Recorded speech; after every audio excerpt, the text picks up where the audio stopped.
Bismillahirrahmanirrahim. Assalamualaikum warahmatullahi wabarakatuh. Alhamdulillah hamdan tayyiban katsiran mubarakan fihi kama yuhibbu rabbuna wa yardahu. Asyhadu an la ilaha illallah wahdahu la syarika lah wa asyhadu anna Muhammadan abduhu wa rasuluhu salawatullahi wa salamuhu alaihi thumma ma ba'du. Jemaah sekalian rahimani wa iyyakum jami'an, walhamdulillah, segala puji bagi Allah Subhanahu wa taala alladzi bi ni'matihi tatimmus shalihat, dan asbahna wa asbahal mulku lillah walhamdulillah la ilaha illallah wa la syarika lah lahul mulku wa lahul hamdu wa huwa ala kulli syai'in qadir. Jemaah sekalian yang semoga dirahmati Allah Subhanahu wa taala, kembali kita dalam rangka talabul ilm akan melanjutkan kajian kita, dan insyaallah taala khusus di pagi ini. Dan sebelumnya kita telah membahas kitab Zadul Ma'ad, dan kita cukupkan untuk sementara waktu dengan momentum dekatnya kita dengan bulan Ramadan, dan kita sempatkan untuk membahas tematik yang insyaallah dirasa penting. Ada beberapa pertanyaan daripada kaum muslimin belakangan, termasuk juga dari beberapa jamaah di masjid ini, tentang hal-hal yang berkenaan dengan pajak. Bagaimanakah hukum pajak di dalam Islam? Kemudian apakah ada di dalam Islam yang disebut dengan pajak? Bagaimana solusinya yang seharusnya, dan apakah boleh melakukan at-tahayyul atau at-taharrub yang disebut dengan tax hide atau yang semacamnya. Nah, ini yang insyaallah akan kita bahas jemaah rahmat Allah Subhanahu wa taala, sebab ini berkenaan dengan kehidupan kita saat ini. Bahkan ada satu anekdot yang menyatakan pajak ini tidak bisa terhapus. Bahkan orang yang meninggal juga dipajaki. Ini tentu saja mungkin hanya sekedar candaan, sebab tidak ada yang mengenakan pajak terhadap orang yang meninggal. Yang dikenakan pajak tetap adalah objek terhadap harta yang ditinggalkan, yaitu harta yang diwariskan. Adapun orang yang meninggal maka telah selesai dengan apa yang dia, hal-hal yang berkenaan dengan kehidupannya. Nah, jemaah rahmat Allah Subhanahu wa taala, kalau kita kilas balik bahwa sejarah pajak itu sangat panjang, dan tentu saja ada dua hal yang bertentangan dalam hal ini. Yang pertama adalah madrasah Islamiyah, ajaran Islam. Ajaran Islam itu sangat menitik tekankan tentang penjagaan terhadap jiwa manusia, kemudian akal manusia, demikian juga harta manusia, kehormatan dan juga nasab, itu sangat dijaga.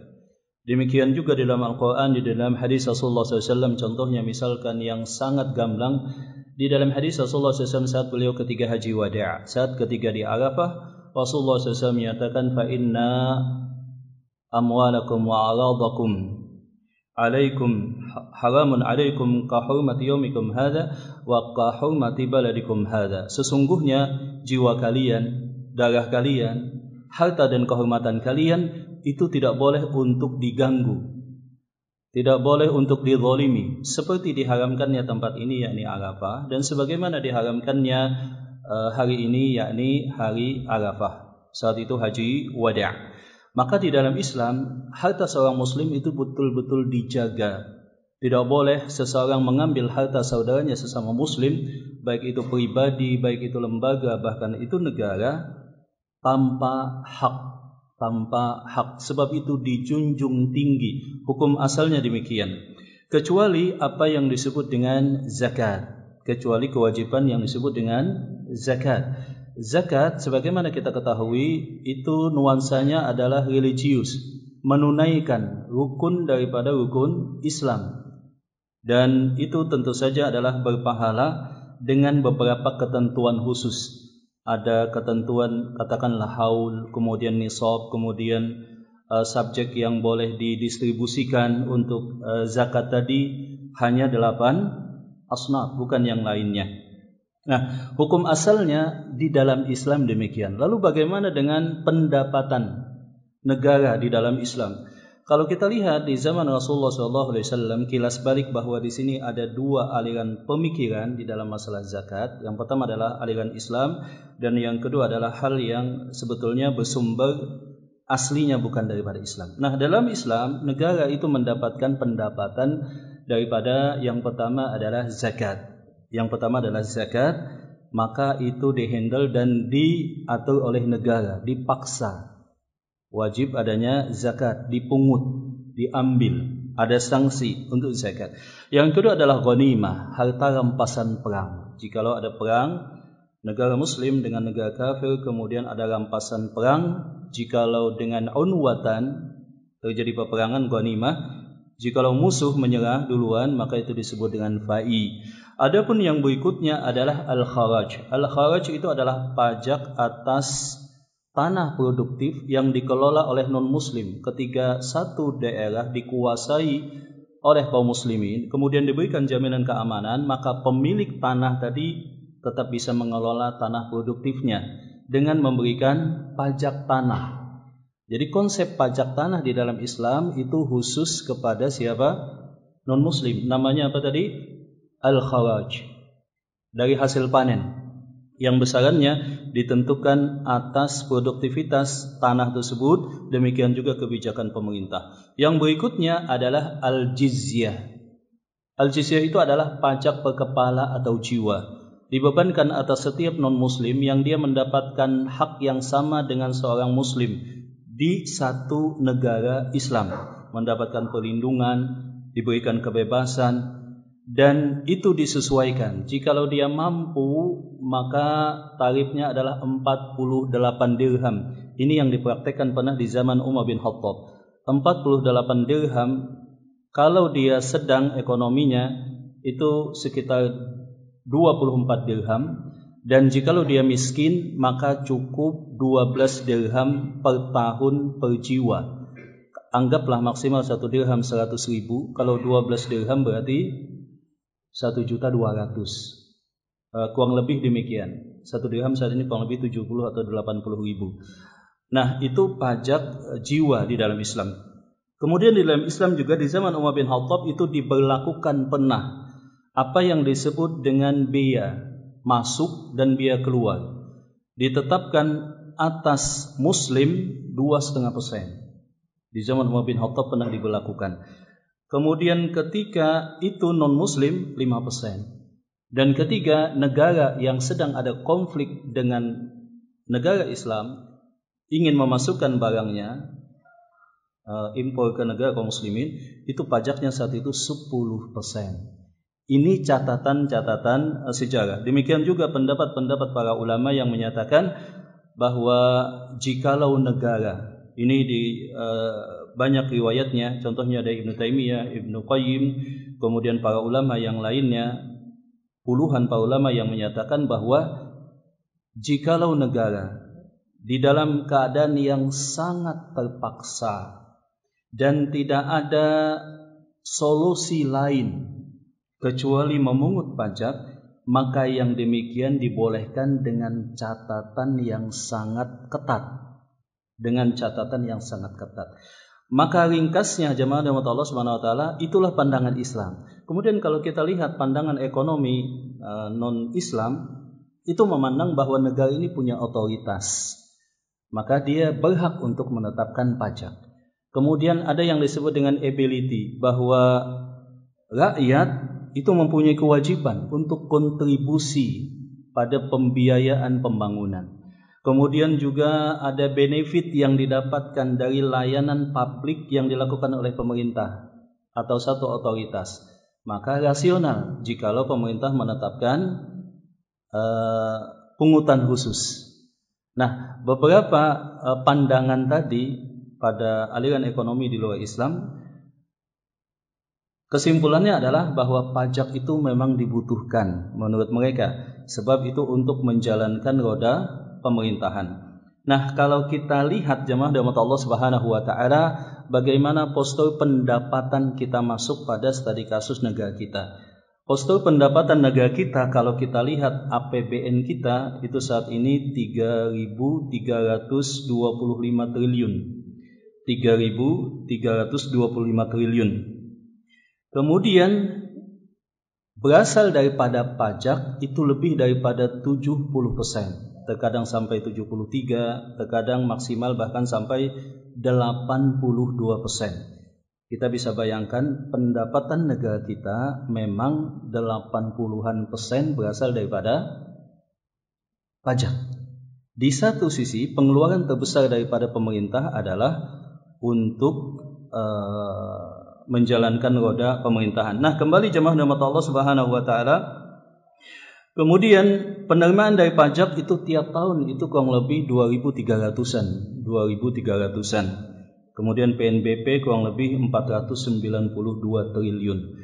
Nah, jemaah rahmat Allah Subhanahu wa taala, di sini kita melihat bahwa memang faktanya Indonesia sangat mengandalkan dan tergantung pada pajak.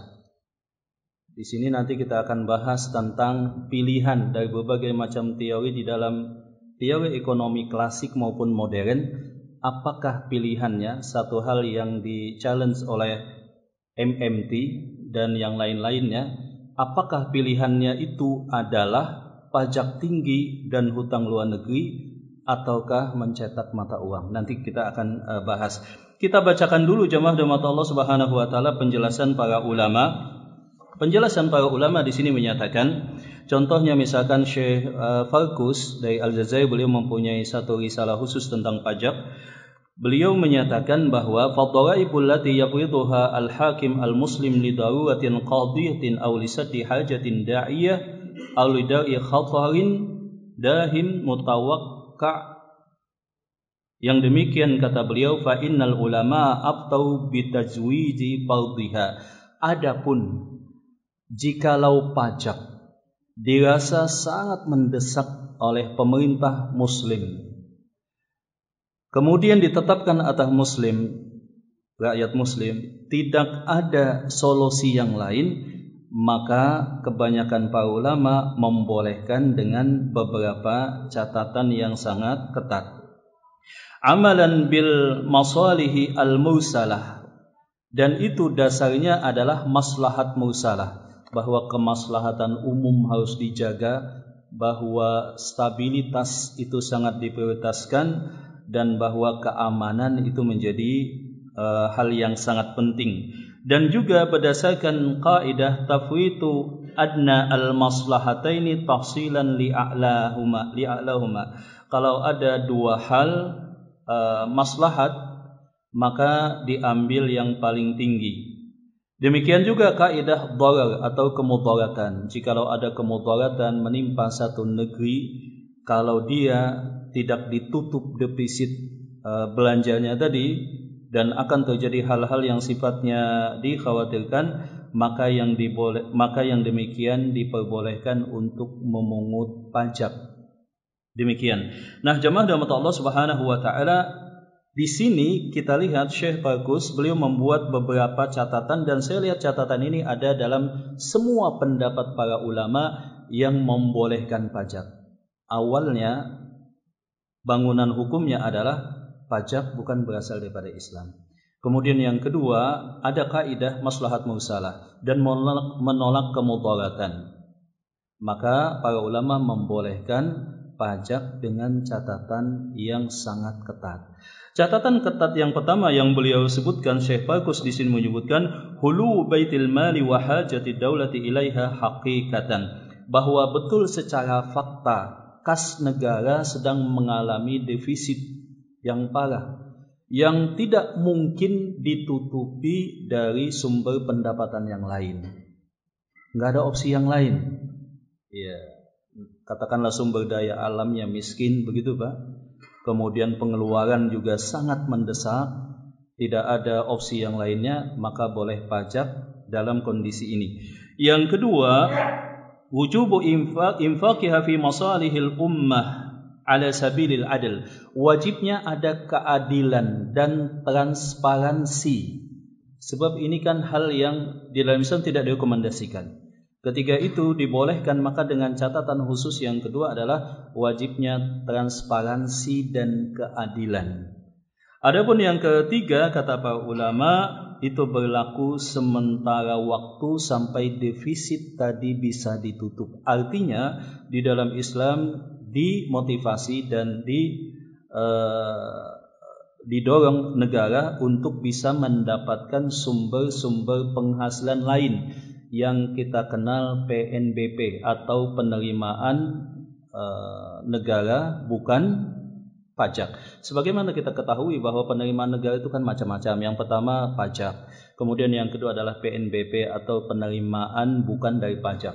Contohnya misalkan adalah retribusi atas BLU atau Badan Layanan Umum, tol dan yang semacamnya. Kemudian yang kedua adalah pemanfaatan sumber daya alam yang dipercayakan kepada BUMN dan kembali pada pemerintah dalam bentuk dividen misalkan. Kemudian yang lain-lainnya hibah, termasuk juga hutang, Itu umumnya demikian pendapatan negara. Nah, harusnya yang diperbesar bukan pajak di dalam Islam, tetapi optimalisasi zakat untuk jaring sosial pengaman yang du'afa. Kemudian yang kedua adalah penerimaan negara bukan pajak. Nah, lalu di dalam Islam ada juga catatan yang disebutkan oleh para ulama dalam kitab-kitab mereka bahwa pajak itu yang pertama tidak boleh menyasar kaum miskin. Tidak boleh. Jadi pajak itu hanya khusus orang kaya. Kemudian yang kedua, harus dengan rasionalitas dalam artian tidak terlalu tinggi dan tidak boleh berganda. Tidak boleh berganda dan hanya sesuai dengan defisit yang dibolehkan untuk ditutup. Wallahu ta'ala a'lam bishawab. Maka konklusinya jamaah, kita akan mendapatkan bahwa di dalam Islam diperbolehkan yang pertama, kalau kita lihat di mazhab Imam Malik, pajak ini disebut dengan wazaif. Pajak yang dengan ketentuan Islam tadi apa Pak? Ketika kas negara sedang kosong, tidak ada opsi lain, ditetapkan sementara waktu, kemudian tidak menyasar kaum miskin, tidak tinggi di luar kemampuan dan tidak berganda. Maka yang demikian di dalam Islam diperbolehkan. Dengan catatan, kata para ulama tadi, adanya transparansi, kemudian keadilan. Nah, di dalam mazhab Imam Malik, pajak yang masih ditoleransi dalam Islam tadi disebut dengan wadhaif. Di dalam mazhab Hanafiyah disebut dengan istilah nawaib. Di dalam mazhab Hanabilah disebut dengan al-kulaf as-sultaniyah. Al-kulaf as-sultaniyah, maksudnya pendapatan yang mendukung pengeluaran negara. Demikian jemaah rahmat Allah Subhanahu wa taala tentang pandangan pajak di dalam Islam. Lalu kalau kita lihat misalkan jemaah rahmat Allah Subhanahu wa taala, saya akan sedikit meringkasnya. Memang apa yang disebut dengan teks atau dharibah atau yang semacamnya itu tidak ada di dalam Islam. Istilah ini asalnya tidak ada dalam Islam. Yang ada di dalam Islam adalah al-maqs. Yang ada di dalam Islam adalah al-maqs. Dalam bahasa Arab istilah demikian. Jamaknya disebut dengan mukus. Maqs jamaknya dengan mukus. Kalau kita kan istilahnya pajak atau teks, demikian. Nah, di dalam Islam ada istilah maqs. Lalu apakah maqs tersebut? Maqs kata para ulama adalah pungutan yang dipungut secara zalim. Pungutan yang dipungut secara zalim. Kalau maqs jelas diharamkan. Kalau pajak apakah termasuk maqs atau mukus? Itu yang akan kita sedikit jelaskan. Contohnya misalkan Rasulullah SAW bersabda, Inna sahibal maqsi finnari. Sesungguhnya pemungut pajak itu di dalam neraka. Hadis riwayat Abu Daud. Maqs tidak langsung kita terjemahkan pajak, kurang tepat. Jadi maqs itu bisa berarti pajak, bisa berarti bukan. Tapi pajak yang zalim itu sinonim dengan maks, begitu Pak. Dalam Islam nggak ada istilah pajak, yang ada adalah maks. Nah, pajak yang zolim itu contohnya sangat tinggi di luar kemampuan, kemudian bukannya memang menambah pemasukan negara tapi menurunkan produktivitas, kemudian menyasar kaum muslimin dan berganda. Nah, yang demikian dalam Islam disebut dengan apa tadi? Maks. Jikalau berganda tinggi menyasar orang miskin, dan ada tadi beberapa ketentuan yang telah saya sebutkan, tidak ada transparansi dan keadilan. Kalau beberapa patokan tadi tidak ada pada pajak, otomatis pajak menjadi maks. Kalau pajaknya sesuai yang disebutkan oleh para ulama, adanya transparansi keadilan. Kemudian negara dimotivasi untuk memperbesar pendapatan skema non pajak dan sumber pendapatan yang halal yang lainnya, maka berarti pajaknya bukan maks, gitu Pak. Pajaknya bukan maks, masih ditoleransi dan diperbolehkan, serta kaum muslimin wajib taat. Kalau pajaknya bukan maks, kalau pajaknya transparan, berkeadilan, memang negara sangat membutuhkan, tidak ada opsi yang lain, maka sebagai seorang muslim dan warga negara yang baik, kita membayar pajak. Tapi kalau pajaknya jatuh dalam maks, nah itu diharamkan. Itu pendapat para ulama. Ada juga sebagian para ulama yang memilih simplikasi dan secara umum dalam Islam nggak ada pajak. Intinya pajak adalah maks. Tetapi pada studi yang lebih mendalam kita temukan memang tidak bisa disangkal. Catatan pajak itu pernah diterapkan di zaman, contohnya misalkan Umar bin Khattab tadi ada biaya dan juga hal yang lainnya. Kemudian juga di zaman kekhalifahan Utsmani juga memang banyak catatan pajak yang ditetapkan di zaman Khalifah Utsmaniyah di samping kharaj dan juga jizyah. Nah, kemudian Rasulullah SAW juga bersabda dalam hadis yang lain, Rasulullah SAW bersabda, la yadkhulul jannata sahibu maqs. Tidak akan masuk surga seseorang yang memungut pajak yang zalim maksudnya. Pajak yang zalim. Kalau enggak zalim maka bukan maqs. Sekali lagi. Nah, kalau kita lihat kajian yang selanjutnya adalah tinggal kita analisa apakah misalkan pajak itu adalah maks itu adalah pajak, ataukah saat ini pajaknya berkeadilan, transparansi, kemudian sebagai opsi dari pendapatan negara yang lainnya. Maka ini tentu saja masing-masing ada datanya jamaah rahmat Allah Subhanahu wa taala, bahwa subhanallah Indonesia negeri kita ini adalah negeri yang sangat kaya atau miskin Pak ya? Yang sangat kaya begitu ya. Jadi opsi selain pajak itu sebetulnya ada begitu Pak ya, kurang lebih demikian.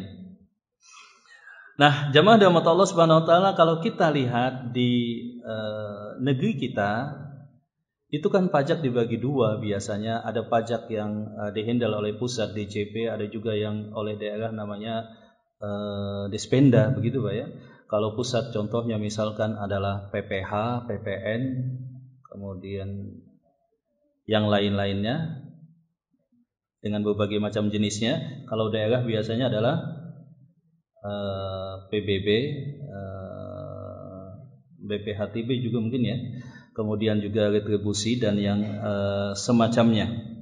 Nah, maka tinggal kita lihat apakah ketentuan yang disebutkan oleh para ulama tadi terpenuhi atau tidak. Sebab kan kajian harus objektif. Kalau terpenuhi berarti kita ya memang kewajiban kita. Kalau tidak terpenuhi ya begitulah hukumnya, jemaah rahmat Allah Subhanahu wa taala.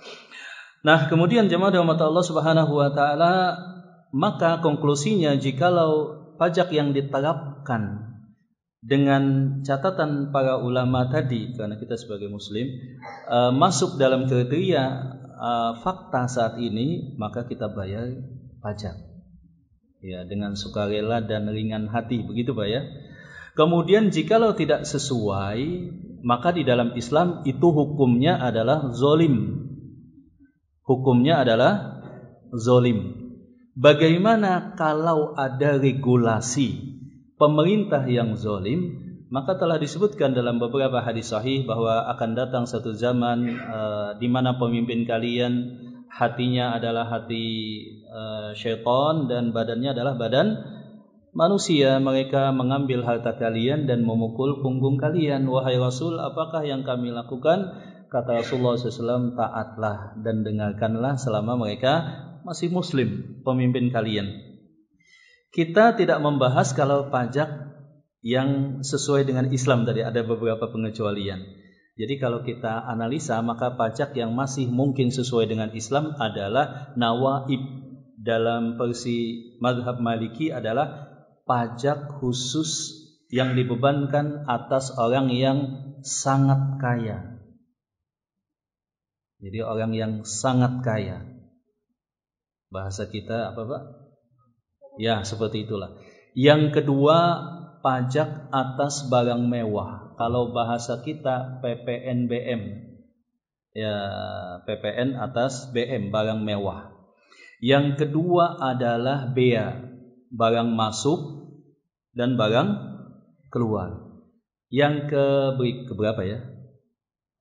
Yang mungkin diterapkan dan masih bisa ditoleransi dalam Islam. Yang keempat adalah cukai terhadap barang yang dimungkinkan. Jikalau tidak ada regulasi yang menekannya dengan pajak yang tinggi, itu akan tersebar kemana-mana dan susah dikendalikan. Apa yang disebut dengan cukai, Pak ya? Cukai, ya, ditinggikan setinggi-tingginya memang untuk mengendalikan. Yang berikutnya adalah, ya, itu beberapa jenis pajak dalam kategori yang mungkin masih bisa diterapkan dan itu dibolehkan oleh para ulama dengan catatan-catatan yang tadi saya sebutkan. Pertama, masih dalam kemampuan, tidak menyasar muslim, kemudian juga tidak berganda, dan itu opsi sementara. Ketiga, masih terjadi defisit. Kalau kita lihat angka defisit di Indonesia saat ini itu kan 2,29%. 2,9%, bukan dari APBN yang 3.000-an, tetapi saya lihat biasanya patokan defisit itu ke PDB. PDB Indonesia saat ini kan itu kurang lebih 22 triliun.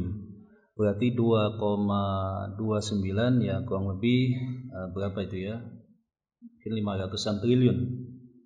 Ya, 500-an triliun. Nah, jemaah rahmat Allah Subhanahu wa taala, kita lihat ada juga para ulama yang memang membela pajak ini. Mereka katakan enggak ada pajak yang zalim. Saat ini pajaknya memang untuk kemaslahatan umum yang dirasakan dan dilihat. Kita katakan bahwa tidak bisa dipastikan demikian. Tidak bisa dipastikan demikian. Nah, kita langsung lanjut pada poin terakhir tentang bagaimana sikap kita. Sikap kita. Kalau kita lihat ada namanya tax plan, ada namanya tax hide. Bedanya adalah kalau tax plan tadi dia melakukan planning, perencanaan bagaimana pajaknya sesuai dengan undang-undang, legal dan sesuai dengan kemampuan. Jadi dia membayar pajak sesuai kemampuan dengan regulasi yang ada. Sebab kadang-kadang kalau seseorang tidak tahu tentang pajak yang dia bayarkan jauh lebih besar dan lebih tinggi. Contohnya misalkan di PPh 21, PPh final itu kan ada namanya PTKP gitu Pak ya. PTKP misalkan 54 juta kalau belum menikah, kalau sudah menikah 58,5. Kemudian tanggungan maksimal 3 orang dengan tambahan PTKP 4,5 juta. Kalau istri gabung NPWP maka PTKP-nya dilipat gandakan jadi 2 kali. Tapi saya nggak ngecek juga. Kalau istri 3 NPWP-nya digabung gitu Pak. Bisa nggak Pak? Saya juga nggak tahu kasus ini. Intinya kalau istri 1 NPWP-nya digabung maka PTKP-nya berarti double 2. Ya, seperti itu. 58,5 Karena sudah menikah dikali 2 berapa itu Pak? Ya, tambah misalkan 3 tanggungan lagi, ya jadi lumayan 4,5 kali 3 seperti itu. Kemudian yang lain misalkan kalau pajak penghasilan, walaupun dulu awalnya diniatkan sebelum munculnya undang-undang harmonisasi pajak itu kan sampai 2024 pajak OMKM, dan alhamdulillah ini masih diteruskan. OMKM yang omsetnya di bawah 500 juta maka bebas pajak selama dia melaporkan SPT tentu saja. Kemudian yang kedua, kalau di atas 500 juta sampai 4,8 berarti pajaknya adalah 0,05 dan belum kewajiban PKP atau perusahaan untuk memungut PPN. Tapi kalau sudah 4,8 maka berlakulah normal. Ya, berlakulah normal yaitu sebesar kurang lebih 22% atau lewat masa tenggatnya. Kalau kita misalkan pribadi itu kan masih 7 tahun sejak kita memang NPWP kita dan usaha kita. Kemudian adapun kalau CP itu biasanya toleransinya 4 tahun relaksasi, kalau PT itu selama 2 tahun. Walaupun sebagian orang selesai masanya bubarkan dulu, kemudian itu kan tax plan lagi Pak ya. Nah, kalau plan boleh planning. Jadi kita memahami regulasi yang ada, mencari celah yang legal yang itu tidak bertentangan dengan undang-undang, maka itu boleh Pak. Dan itu juga penting. Yang krusial adalah yang kedua apa tadi? Menyembunyikan data atau misalkan ngubah data. Ini yang jadi perdebatan di kalangan para ulama. Kalau para ulama yang memang mereka tadi menganut simplikasi bahwa hukum asalnya dalam Islam nggak ada pajak, only hanya zakat saja, maka menurut mereka ini zolim gitu ya. Maka dibolehkan tahayul.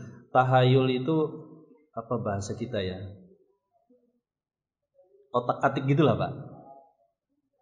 Yang jikalau itu terdeteksi ini adalah pengubahan data atau at-taharub. At-taharub itu tidak mau bayar pajak. Ya, tidak mau bayar pajak. Nah, kalau plan tadi ulama sepakat nggak masalah dan itu juga pemerintah bolehkan, silakan. Tapi kalau tadi yang disebut dengan tax hide tadi dia menyembunyikan, maka oleh pemerintah tidak diperbolehkan, dan para ulama ada 2 pendapat sebagai objektivitas dalam kajian. Pendapat yang pertama adalah nggak boleh. Kalau diambil ya diambil.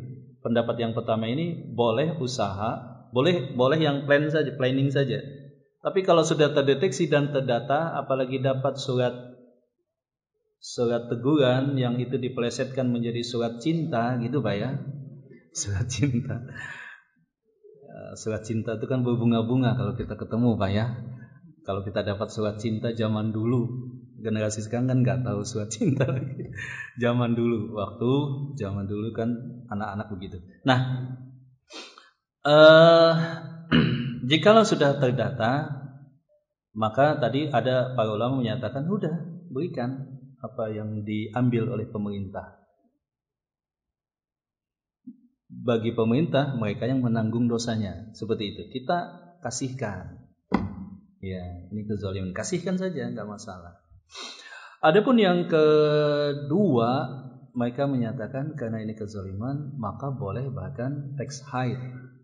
Maksudnya lakukan tahayul dan taharub. Taharub itu maksudnya tadilah. Misalkan transaksi properti, pajaknya NJOP-nya 1 miliar. Harga transaksinya 1 miliar. Kemudian NJOP totalnya 800 juta. tercatat di AJB Notaris, biasanya yang dipilih apa Pak? Yang kedua ya kan, 800 juta. Nah kemudian terdeteksi, nah itu kan tinggal ditimbang. Jadi bagi ulama yang membolehkan yang kedua ini, mereka dengan catatan tidak ada maslahat yang lebih besar yang akan menimpa kita.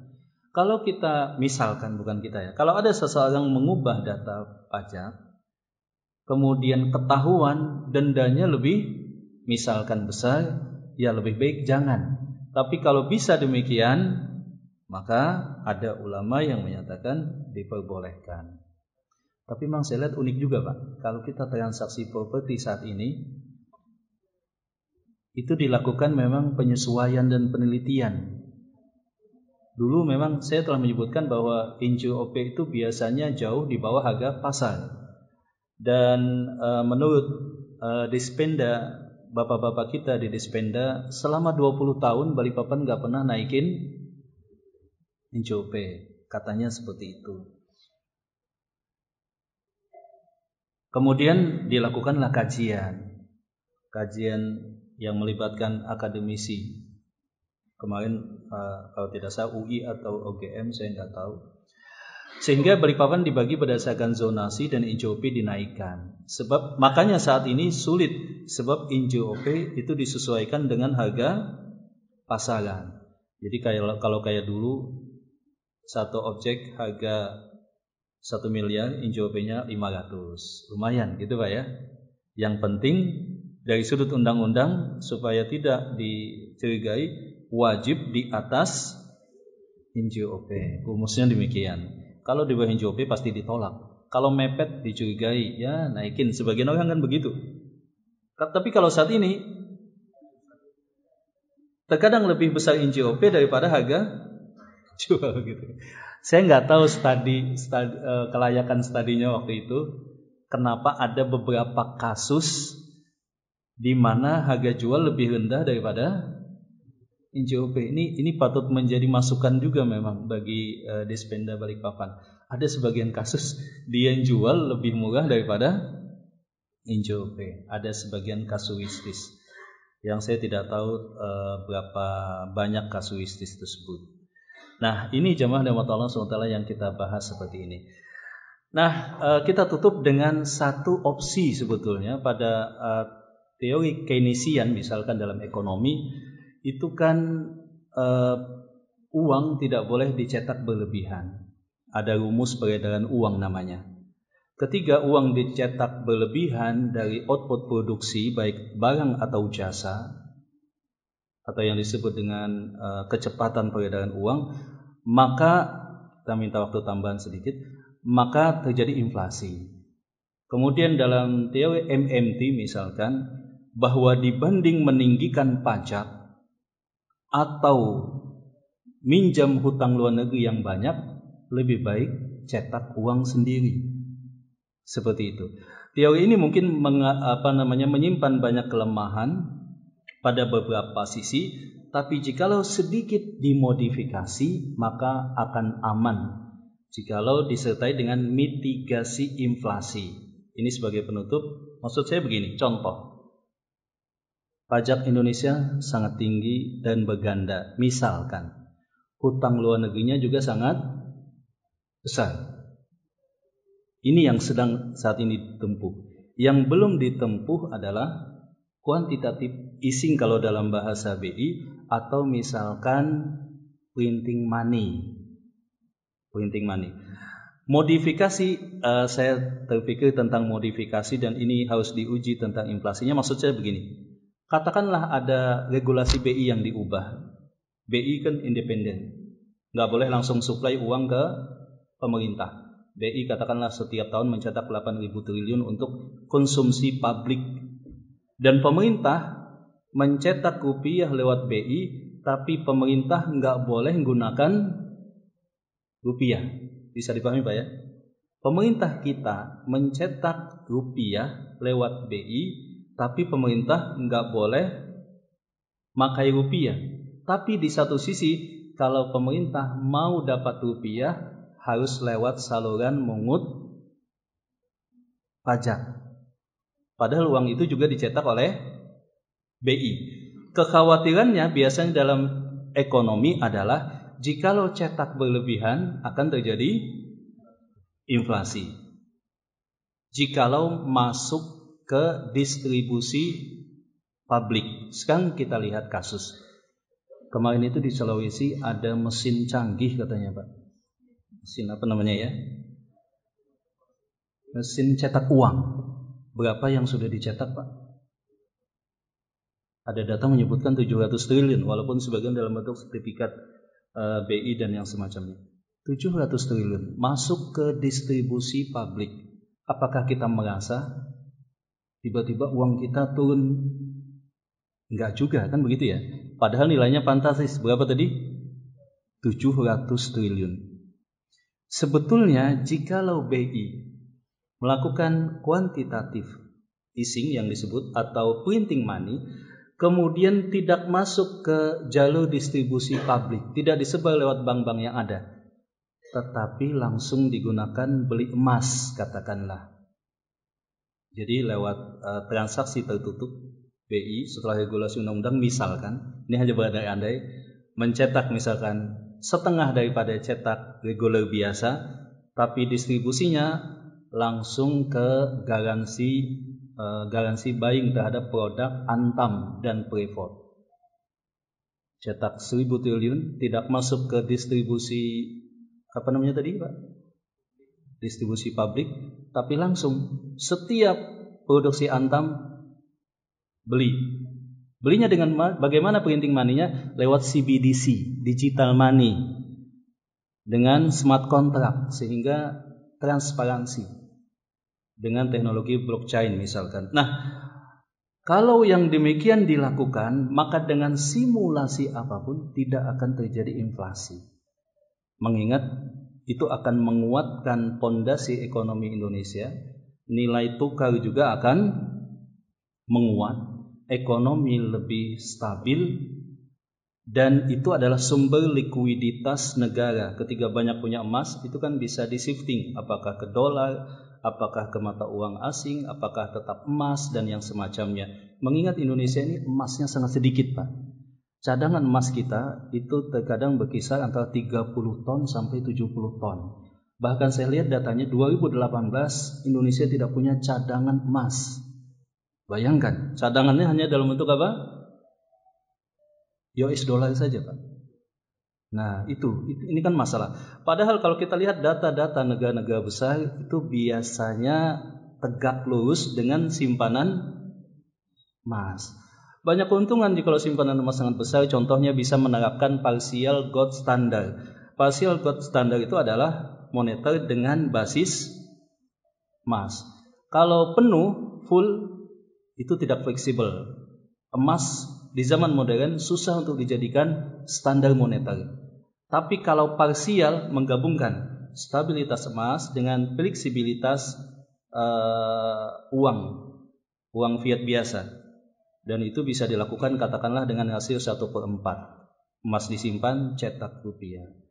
Nah, ini yang satu unik jamaah, maksudnya tadi printing money langsung ke emas lewat teknologi CBDC dan tidak masuk ke jalur publik. Tentu saja ini harus panjang perjalanannya. Maksudnya sebagai salah satu usulan yang harusnya diperhatikan. Tahap kedua biasanya bisa juga masuk ke jalur stimulus ekonomi. Ketika langkah pertama berhasil untuk emas. Jadi setiap BUMN, setiap UMKM dimodali dengan bunga 0%. Dari mana?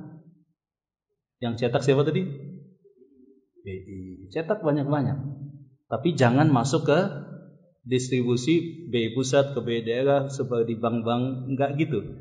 Tapi maksudnya langsung lewat badan khusus yang ditunjuk, kemudian langsung ke BUMN, UMKM, bunga 0%, target output produksi sudah ada, habis itu dikembalikan pemerintah sebagai pinjaman bunga 0%. Setelah itu entah di-shifting ke emas atau dilakukan burning. Nah, jemaah rahmatullah subhanahu wa ta'ala, ini mungkin kajian kita pagi ini tentang pajak Pak ya. Jadi kita bisa berdiskusi, masih ada waktu sedikit tambahan insyaallah. Silakan jamaah. Iya, Pak.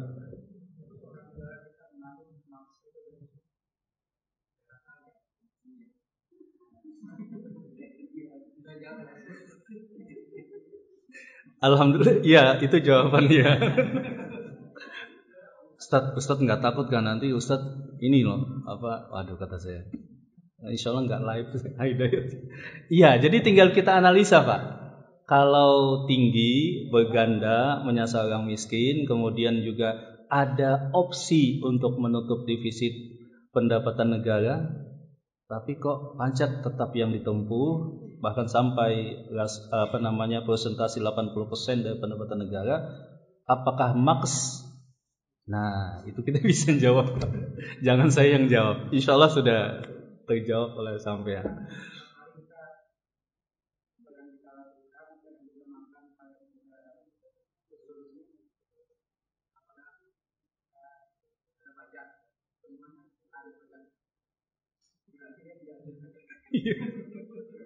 Iya, masya Allah, beliau bisa ini gitu ya, menganalisa dan memang ya kita bisa merasakan lah. Saya nggak jawab secara langsung.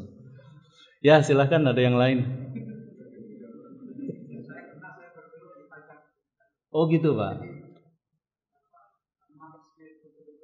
Oh iya, masya Allah. Jazakallah Pak atas tambahannya. Jadi menurut beliau pajak saat ini adalah maks. Nah, seperti itu. Silakan ya.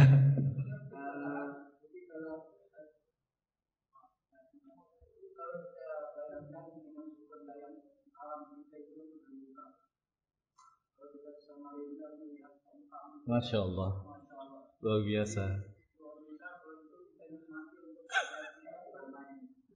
Iya. Betul. Nah, tadi kan para ulama menyatakan pajak bisa diterapkan ketika tidak ada opsi apapun. Tapi kan walhamdulillah Indonesia ini sangat kaya dan memang sumber terbanyak untuk pendapatan negara itu untuk gaji ASN terutama, kemudian yang kedua juga termasuk bayar hutang berikut bunganya, sehingga memang ruangnya sangat sempit. Makanya ibu yang terhormat kadang-kadang ngeluh ini sangat sulit ini, karena saking sulitnya ya mau nggak mau yang sudah terdistribusi saat ini memang kebijakannya seperti itu, karena ketatnya APBN dan takut defisit tadi melebihi amanah undang-undang yang ditoleransi. Ya silakan, silakan.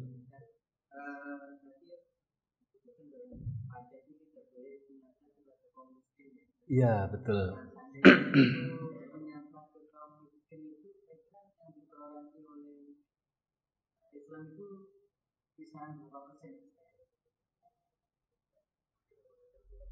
Orang miskin tidak dipajaki.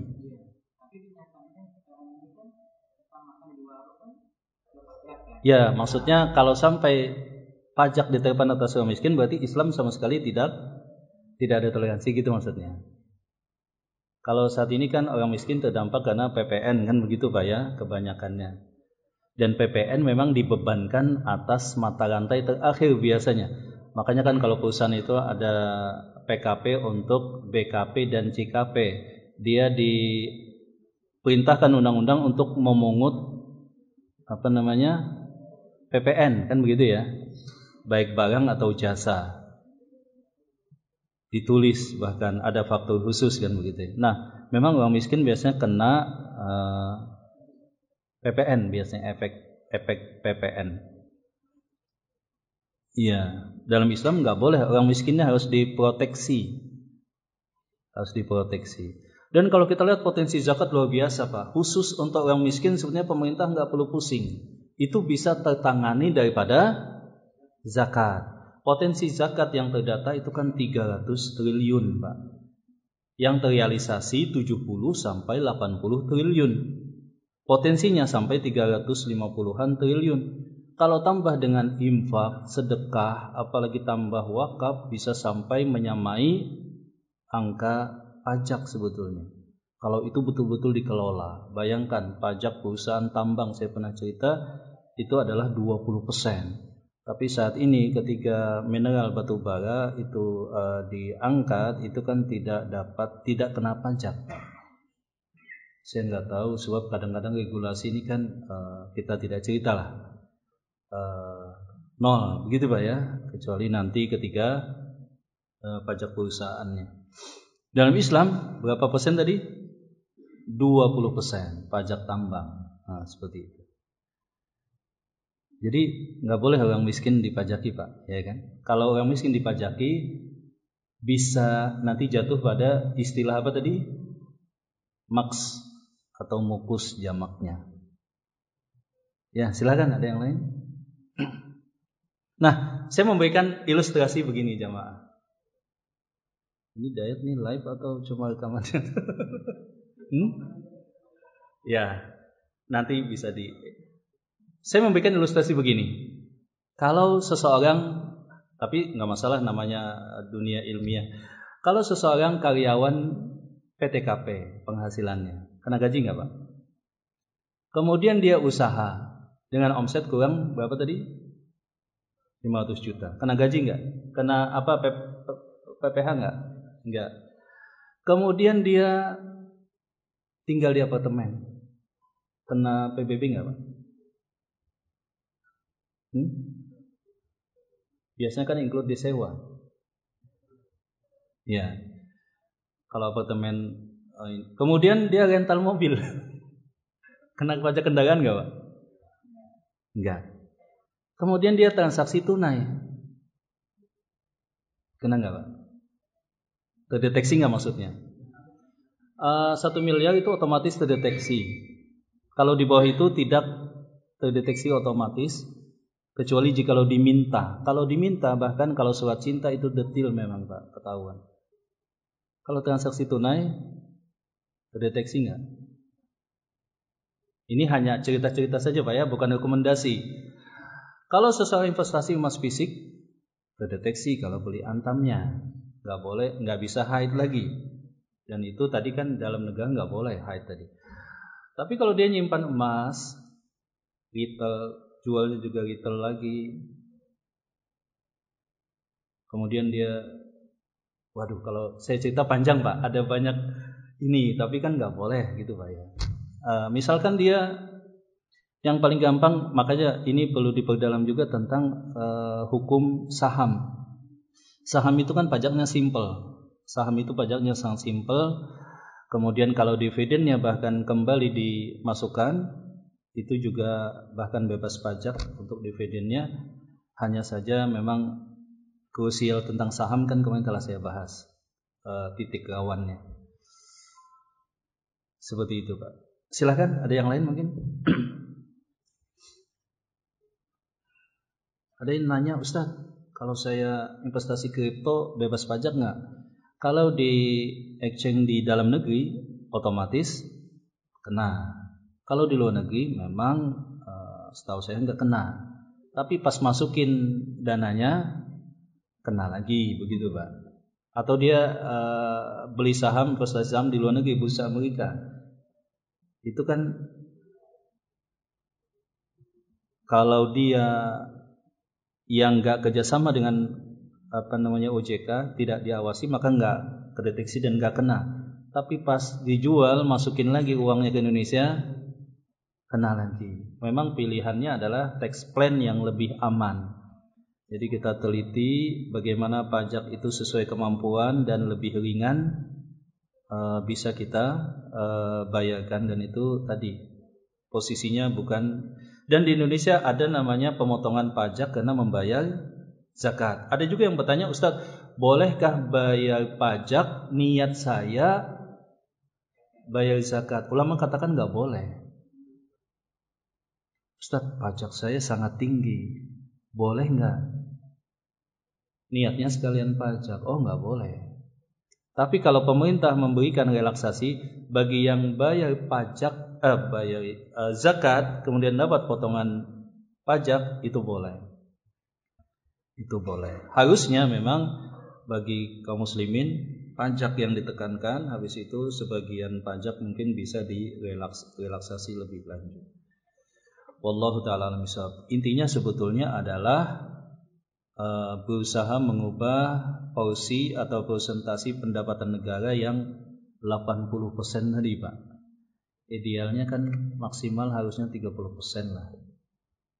Idealnya pendapatan dari pajak. Tapi saat ini kita berada dalam posisi berapa tadi? 80. Yang kita pikirkan kalau sampai 90, Pak.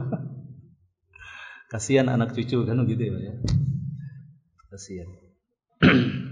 Sampai di sini jamaah, insyaallah ini ada manfaatnya tentang pembahasan hari ini, sebab memang jarang dibahas juga dan ini juga memang penting untuk diketahui. Semoga bermanfaat, semoga dan kita doakan pemerintah kita diberikan kekuatan, kemudian bimbingan sehingga mereka bisa menerapkan syariat Islam. Demikian juga mereka bisa mencari sumber-sumber pendapatan yang kreatif, menambal kebocoran, ya kan? Mengantisipasi dan menghukum para koruptor dan juga memaksimalkan pendapatan bukan pajak. Jadi kita doakan semoga Prabowo Subianto porsinya jangan pajak lagi, tapi adalah bukan pajak. Ya, seperti itu. Kita motivasi, kita sayang sama pemerintah sebetulnya. Makanya kita berikan masukan yang membangun. Terutama tadi untuk emas tadi, Pak. Itu luar biasa. Tapi sayangnya memang belum didokumentasikan teori tersebut, modifikasinya. Semoga bermanfaat. Barakallahu fikum. Subhanakallahumma rabbana wa bihamdika asyhadu an la ilaha illa anta astaghfiruka wa atubu ilaik. Wa akhu da'wana alhamdulillahi rabbil alamin. Assalamualaikum warahmatullahi wabarakatuh.